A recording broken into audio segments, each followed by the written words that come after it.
आबाद में हो, उनके लिए बड़ी दिक्कत पेश आएगी। और अगर नाम उनका नहीं आएगा तो फिर उनको वोट डालने का इख्तियार नहीं मिलेगा। और फिर ये जो एक्सरसाइज को इलेक्शन कमीशन खुद अपने उसमें नोटिफिकेशन में कह रहा है कि ईआरओ और ईआरओ सिटीजनशिप एक्ट 1955 में कॉम्पिटेंट अथॉरिटी को बोल सकता है। अब जिसका नाम नहीं आएगा वो तो अपना वोट भी खो देगा, उसकी लाइवलीहुड का भी उसको एक नुकसान हो जाएगा। तो ये सब बातें हमने उनके सामने रखी। बहुत देर तक हमारी मीटिंग हुई। उन्होंने अपनी बात को कहा, उन्होंने भी बताया हमको। अब ये हमारी आज की मीटिंग की ये वो माने मोटा मोटा ये जो हुआ। एक के बाद एक पहले मैडम को। विपक्षी पार्टियां जो दूसरी है वो सुप्रीम कोर्ट पहुंच गई है इसी मुद्दे को लेकर। कह रही कि एसआईआर जो है वो कहीं न कहीं इस वजह से भी किया जा रहा है ताकि बीजेपी को फायदा हो सके। वहाँ सुप्रीम कोर्ट ने नोटिस इशू किया 10 तारीख के लिए।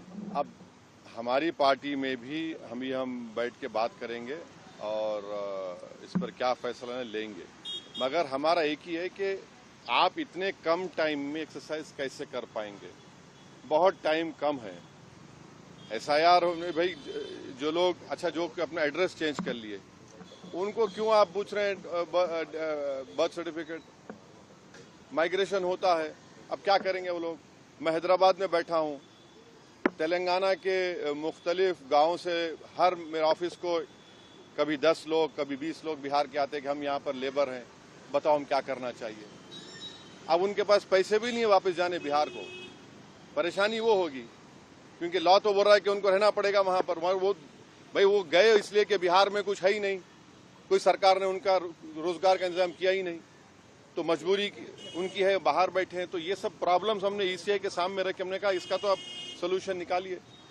चुनाव आयोग ने क्या भरोसा दिया आपको? काफी अब चुनाव आयोग खुद बोलेगा, मैं क्यों बोलूंगा चुनाव आयोग की तरफ से, क्योंकि वो तो अंदर से आप आश्वस्त नहीं आश्वस्त सवाल नहीं। देखिए हमने ये सब जो बातें आपके सामने रखी हैं, जो पॉइंट्स हमने सामने रखी हैं, उनके सामने जाके बोला हमने कि ये प्रैक्टिकल डिफिकल्टीज हैं। कैसा आप एक महीने के अंदर कैसा करेंगे। तो उन्होंने कहा कि नहीं हम लोग बीएलओस को रखे हैं, वॉलंटियर्स को रखे हैं। तो ये है कि जल्दबाजी में अगर 15-20% लोगों के नाम भी मिस हो गए और फिर आप देखिए मिस जब हो जाएंगे तो उसका सिटीजनशिप का मामला हो जाएगा। ये तो आप वही तो आसाम का डिओटर हो जाएगा फिर।